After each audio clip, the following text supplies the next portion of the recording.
the relevance of action research in your own work, in your own context. Thank you. Aimie. Thanks, Maureen. I suppose, look, the way I might approach this is thinking about how I support students, because that's really what I am about. That's the work that I do. So I'm trying to encourage students to see the value of action research, and research in general. But I think action research particularly, because student teachers, particularly primary teachers, are going to need to understand how to kind of take responsibility for their professional development. And I think action research is a fantastic way to do that, an accessible way to do that. So I think for me, the most important thing for student teachers and and when they're out in the classroom or they're out on placement, is to see action research as that kind of way of questioning.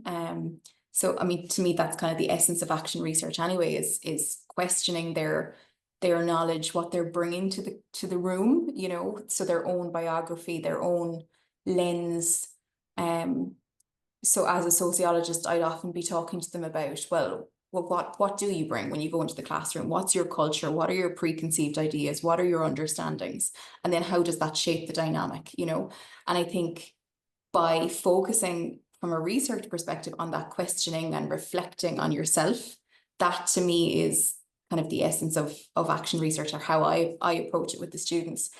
The other thing I suppose that I think is helpful when I'm talking to student teachers and I want them to think about the value of action research to them personally, it lifts them out of isolation potentially. So a lot of students, particularly when they're starting off, you know, they're thinking about being teachers and they're going into a classroom and they feel this is their classroom and they potentially are closing the door.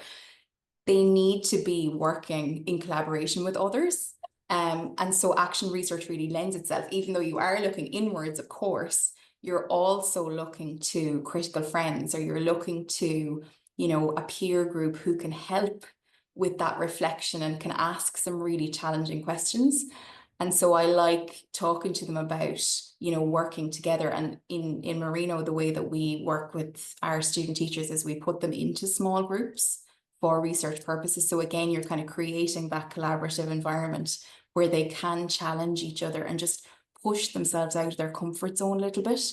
And then I suppose the third benefit, I will actually throw in a challenge as well just at the end, but the third kind of benefit that I try to talk to students about is the fact that no matter when you do action research, it really is about the real world. So it's a real challenge. You know, you have to, it's starting with the classroom, or it's starting with a practical issue that they're going to encounter. And as a student teacher, there are a lot of options that they can focus on when they're starting out. You know, what is it that I want to improve about my practice? Or what is it that I want to understand better about my practice? So that practical challenge and that practical focus is really helpful when I'm talking to students about research. And like ultimately that is helping to empower them to just see action research as a way for them to improve and to communicate and to collaborate with other teachers. The only thing that I would say that I find really challenging, and I suppose it depends on your definition, whether you go for like a traditional definition of action research, but when I'm supporting students in a fairly structured environment, like in a college course or in a program, it's really hard to have that iterative process where you have time to reflect and to go back and to think again. And so it's limited what I can do, and it's limited what they can do in that kind of an environment. But I would hope that even talking about the value, I guess, of what action research can add to practice would be inspiring them to continue thinking in that way when they're teachers. So I don't know, that's my take on how action research kind of features in my teaching, and what I would hope that the students get out of it as well. I don't have a more practical example like Dane has, which I'm sure he's going to talk about working with the students.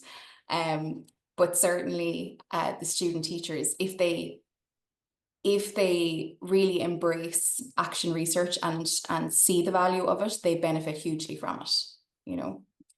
So that's my input, Maureen. Is that okay? It's not That's 5 minutes, wonderful. but it's a start.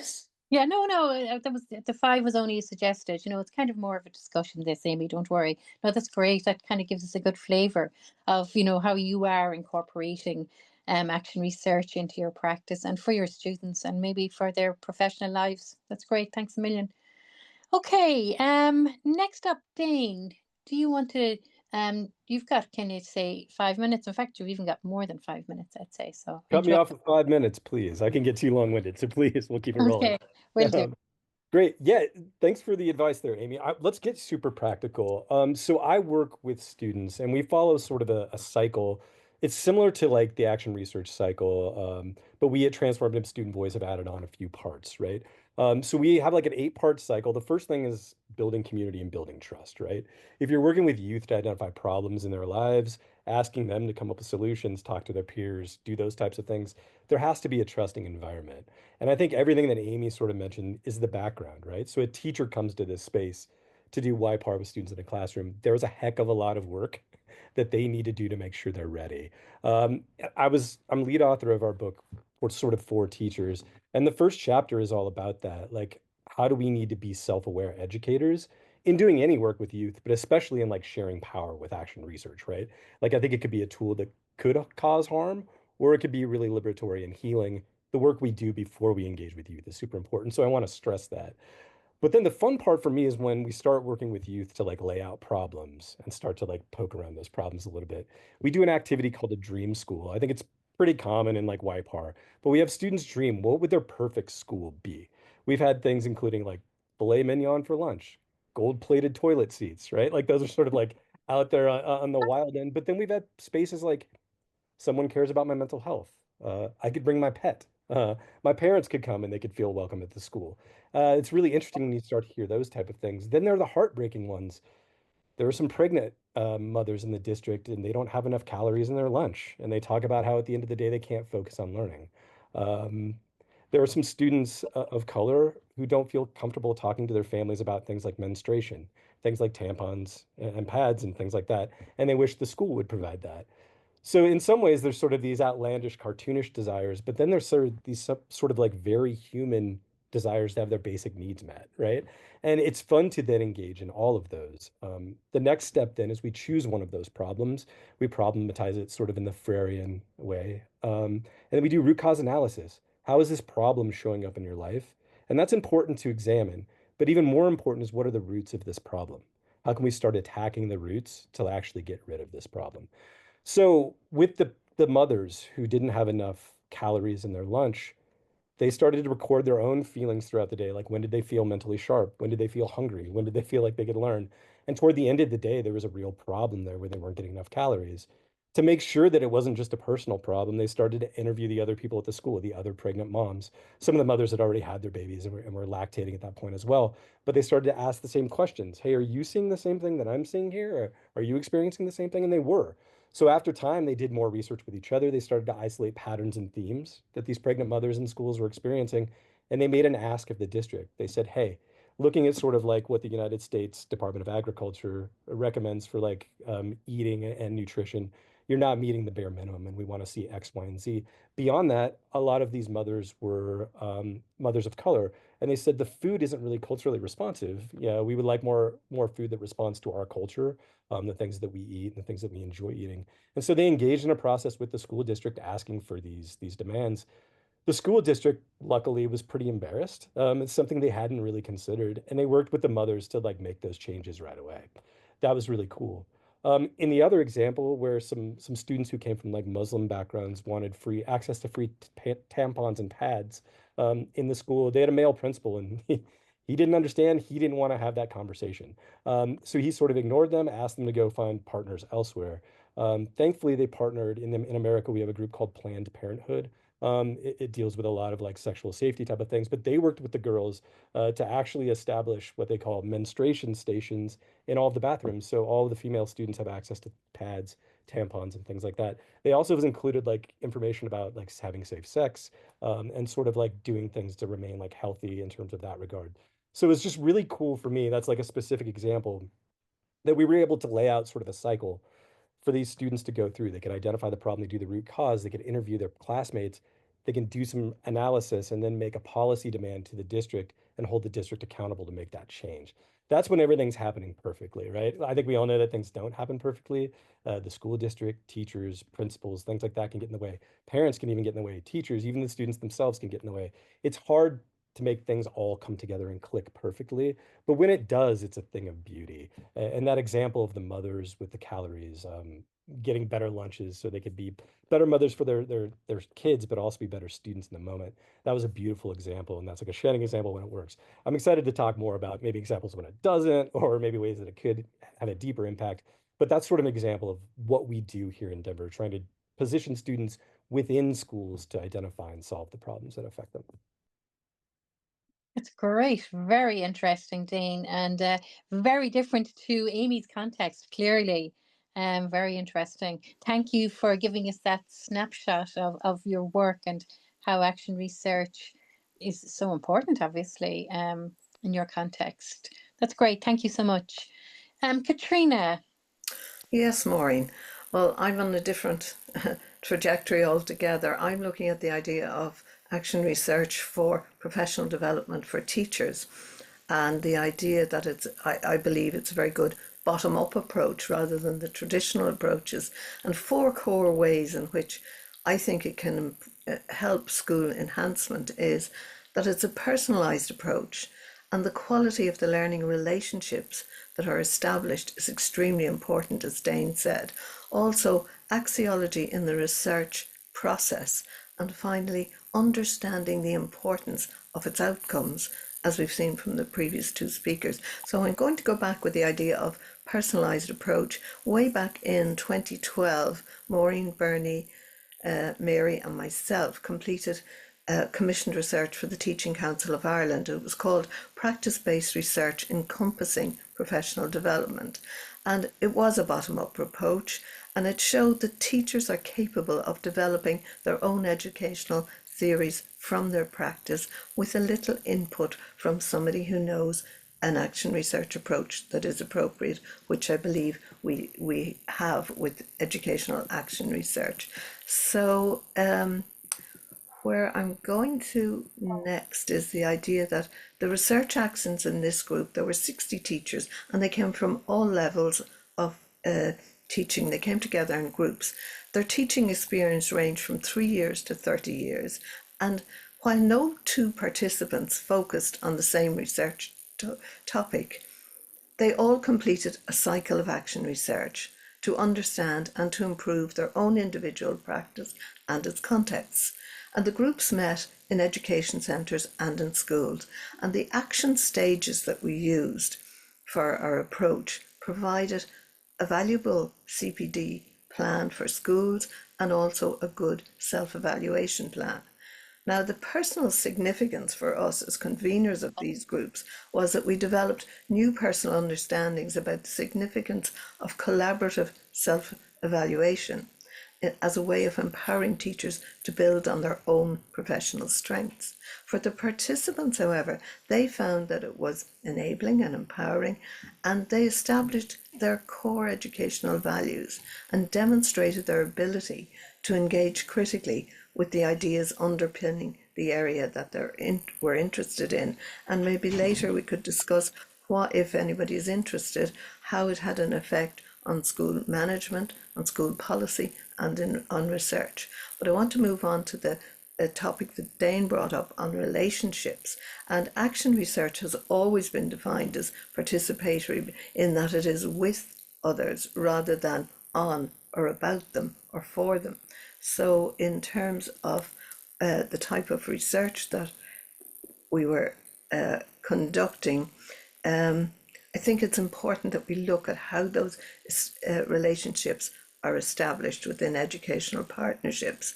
And we've written another book on educational partnerships since then, and it's looking at action research as transformation in such partnerships. So that could be as Aimie's school and student and university.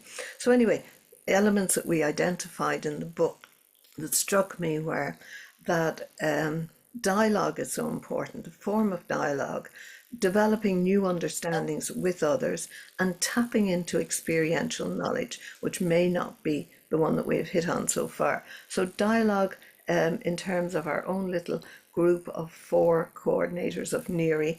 We didn't know each other. We were very different people from diverse backgrounds and with very different interests. Yet dialogue helped us clarify ideas, learn from one another. And there was an unusual learning in it as well for me, and that was how it gave an opportunity sometimes for healing or for creativity among others that you were working with. So working with other groups also helped us to develop new understandings. And I think, as Dane showed, when you're doing that, that is like the glue that brings a community of learners or a community of researchers together and sticks them together. But the most important one for me personally was the idea of experiential knowledge in schools. There's a wealth of it there, and that knowledge is valuable for school-college partnerships, for initial teacher education, for mentoring teachers throughout their career. And I think it's something that we need to find a way of accessing and enhancing when we're conducting research with schools.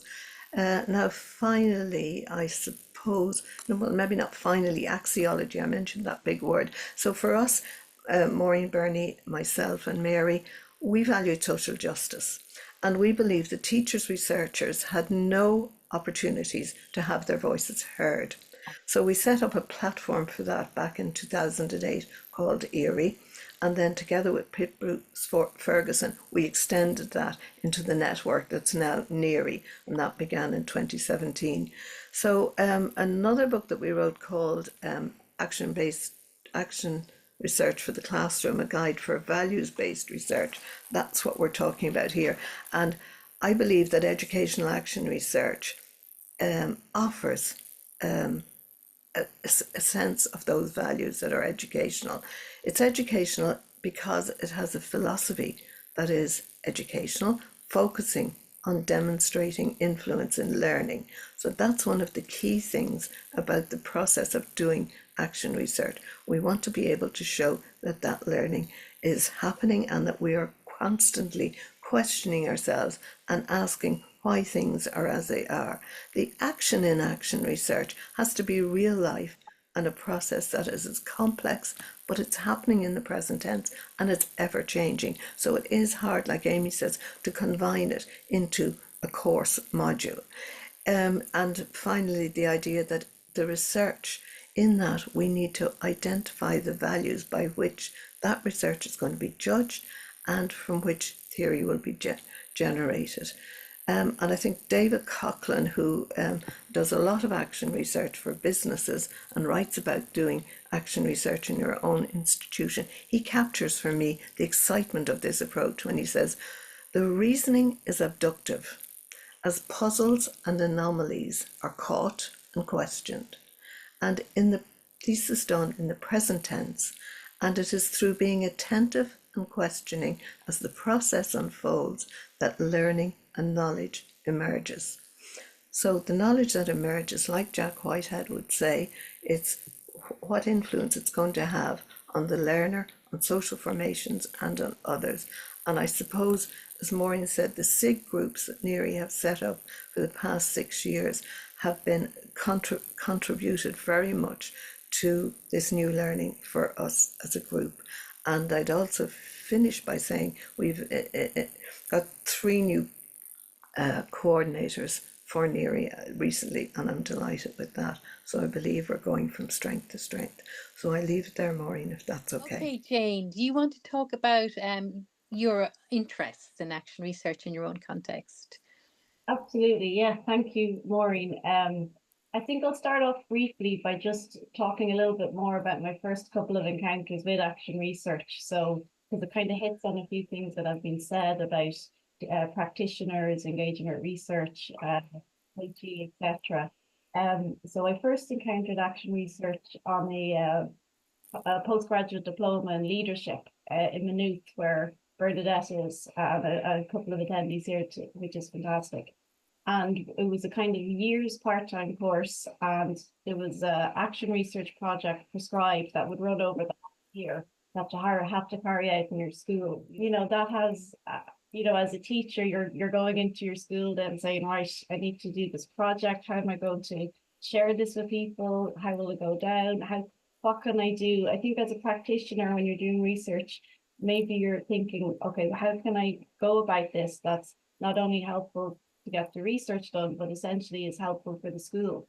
And I think action research allows you to do that. Like we know how busy schools are. You know, we talk about gatekeepers and everything, and as somebody's kind of be inside the gates, which can be useful when you're trying to do research. But you know, I often when I see people coming in, whether it's undergraduates, postgraduates, you know, looking to collaborate, it's so difficult. And I know from my time doing the part-time PhD, like over the years, the ethics form changed 3 times. And I think my first one I put in, you know, was 3 pages, and the last one was 10 when I went for my final round of interviews. So it's getting so difficult, and that's very off-putting for people starting out their research. But yeah, so I think that element of, you know, looking for change, that you would identify a concern, you know, you hopefully collaboratively can work with people to make change in an educational setting in your own context. And I think that can be eventually, not initially perhaps, quite appealing to your colleagues. You're not just here to do a data grab, and that, you know, schools, you know, have so many priorities, so many things on their hands. You can't do everything. So unfortunately, you know, people have to say no to research projects. But I think when they hear action research now, it's getting that profile of, look, we're here to do something in your context. Can you work with us, etc. So what started off, I suppose, is a bit daunting for me going to my colleagues saying, but again, we looked at something particularly in literacy. We looked at improving, you know, kind of a more systematic approach about oral language. And what could we do at each class level to help that? And, you know, we trialed things, and then we built resources and physically made folders, you know, so that there was kind of a very clear outcome at the end, as well as this collaboration. And like my school leader at the time was fantastic. Like he allowed time for us to meet, you know, to have kind of year level meetings, etc. So, you know, that was a positive experience, even though it was prescribed. I think I was able to kind of adjust it to meet the needs of the school and have outcomes for the school. The second time then was by choice. So when I started part-time PhD, I was involved, you know, in language teaching at school.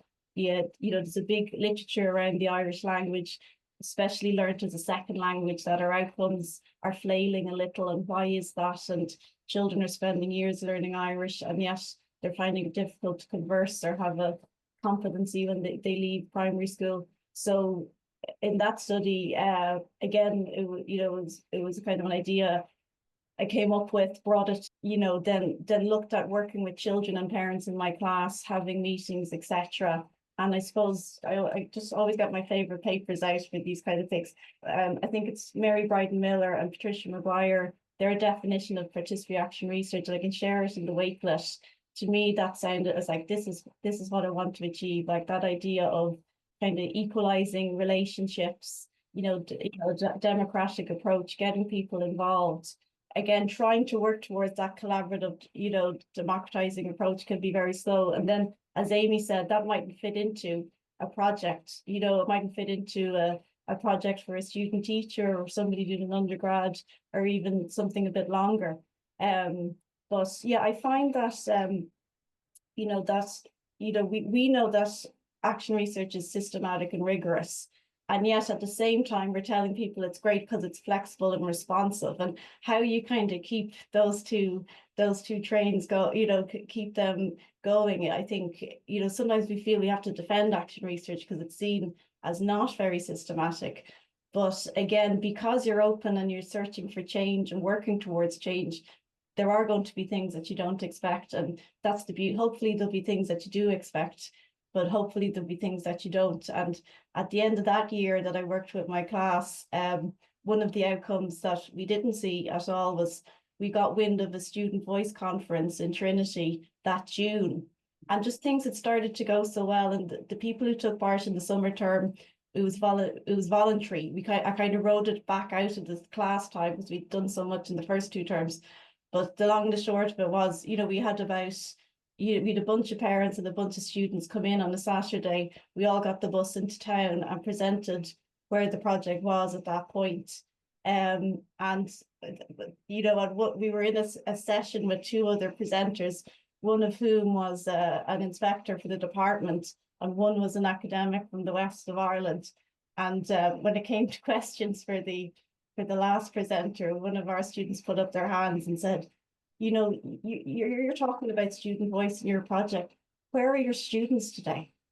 You know, did you not bring them with you? And it was said in a nice way, but again, they had got to that point to say, well, who are these people talking about student voice and there's not a student to be seen? So for me, for me as a teacher, that was a big outcome. I suppose it didn't, you know, it wasn't a huge part in my thesis write-up, but like as Tina Cook would say, where are the results? You know, action research, the outcomes, they mightn't be today or tomorrow. You know, they can be in the long term. It could be somebody that you influence to do something, like the students you work with. So not everything's measurable for an academic paper either. So it doesn't fit some of the other methodologies, and also just to say it can complement other methodologies. Like when you think about language education, you know, there's some very kind of scientific approaches or positivistic approaches that, yes, we might, you know, talk to a child and have a conversation and analyze their language level and then analyze it again afterwards.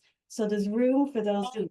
But there'll also be part of the action research and how was the language taught? How did you feel in class? How could we make this more student friendly? Yeah, no, just saying it complements other approaches to research and to learning. And it doesn't have to be, we don't have to cut out other approaches. It can work well with other forms of research.